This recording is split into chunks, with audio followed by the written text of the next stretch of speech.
Okay, so we are doing our presentation on Boeing Co., and I'm Hannah Adamescu. And I'm Jillian Fitzgerald. So a little bit about Boeing is 1/3 of Boeing's revenue comes from the defense side of their business and not actually the commercial side. So they make contracts for the military, and one of the most known is the Air Force One. And some of the planes they make are the KC-46 Pegasus, the 747, the 767, and the 737 MAX. And we're going to be talking about the 737 MAX and the KC-46 Pegasus.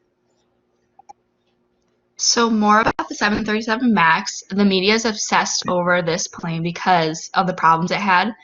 So one of the problems was the weight imbalance issues regarding a heavy engine on the airframe caused major issues when landing. So when the 737 MAX would land, it would tip. So this caused 2 fatal crashes in October of 2018 and March of 2019. This created a bad image for Boeing Co., and it's overshadowed problems with other planes such as the Pegasus. And this was a quote from the article. Okay, go ahead. Pegasus, is it? They have another problems with that too? Yes, yeah, which is another plane. Yeah. Okay. So one of the quotes from the article was, "There is never just one cockroach in the kitchen." Okay. And then the other cockroach, the second cockroach in the kitchen they refer to is the Pegasus.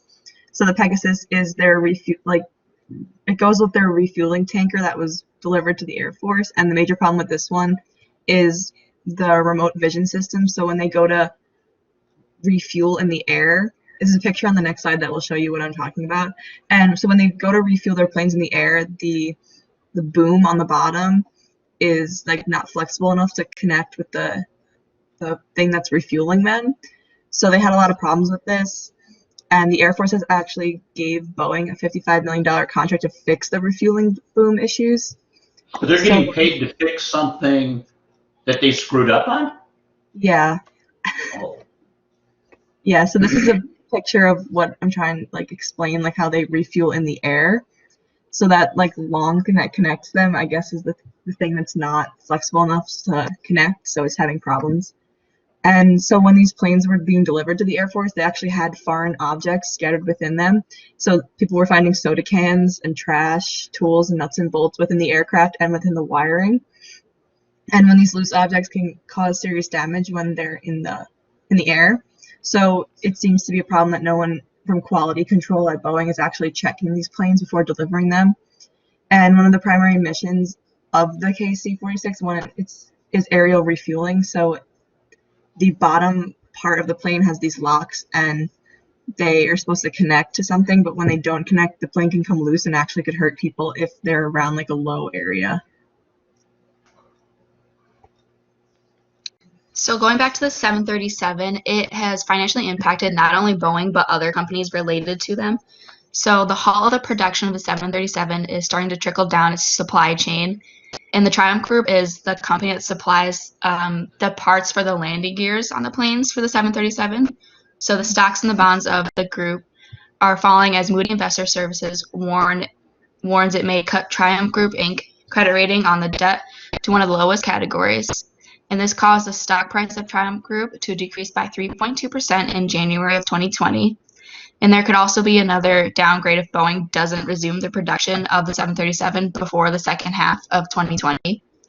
In addition, Moody's cut Boeing to the lowest credit rating due to the 737 program and its supply chain. I think that's it. Yeah, that's it.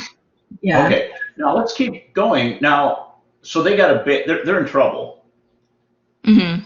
Yeah. So with the 737 MAX, think about how, if they're not producing it, how's that affecting the balance sheet of Boeing? They're probably they're probably not doing well, but I also was looking at their stock, and their stock's actually not doing that bad.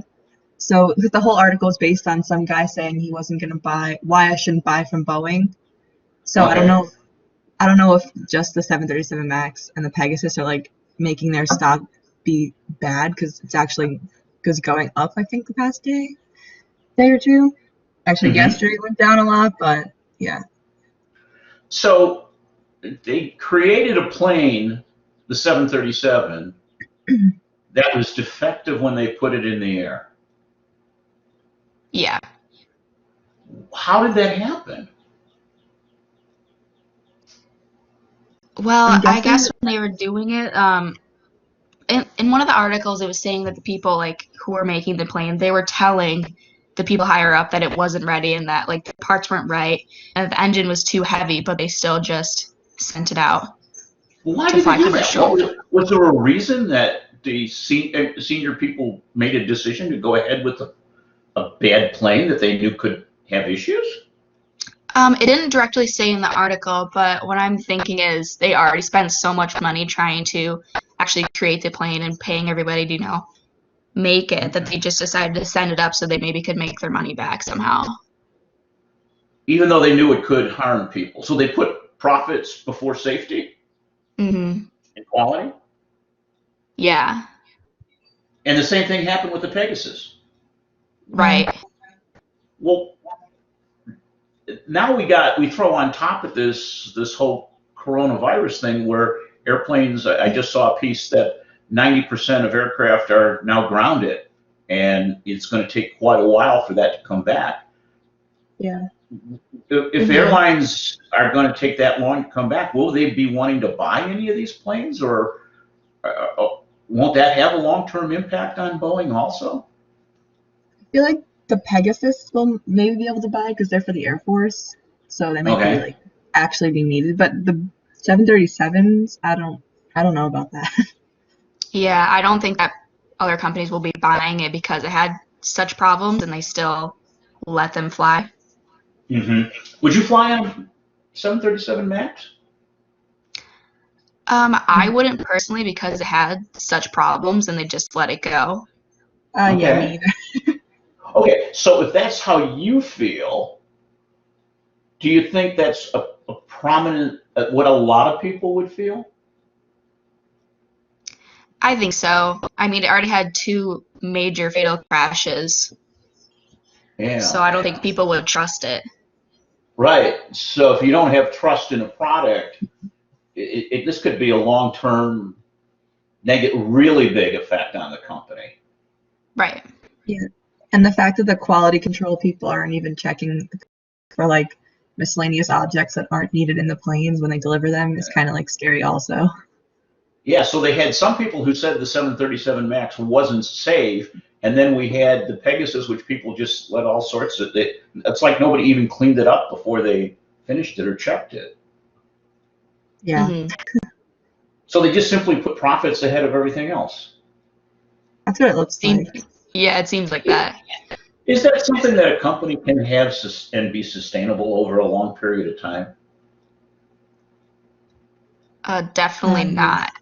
Yeah, I Yeah. think your products need to be safe if you're putting other people in danger. Do you think this could be the death of Boeing? I feel like if Um, the Pegasus and these 737 Maxes start to like Yeah, have more and then issues, throw I in a feel like, little, yeah, and then throw in a little COVID for fun. oh yeah. yeah. Okay. What did you learn by doing this? I learned that checking things before you like delivering them or submitting them, like anything in general, like even like a project you do, just make sure you check Uh, it for like small mistakes because like the soda cans in the plane, that's like a view on their company. okay. Yeah, and I learned more of the impacts the 737 has not only on Boeing, but it can affect other companies with their mistakes. So the going deeper in the supply chain. Yeah. Oh, exactly. Why do you think airlines were buying the 737 Max to begin with? Maybe because it was at a lower price. I'm not exactly sure. Okay. I think what it was that it was very fuel efficient. Oh, okay. It would really reduce your operating costs. So if that's why they were buying them and they didn't get them, what might we conclude about the airlines?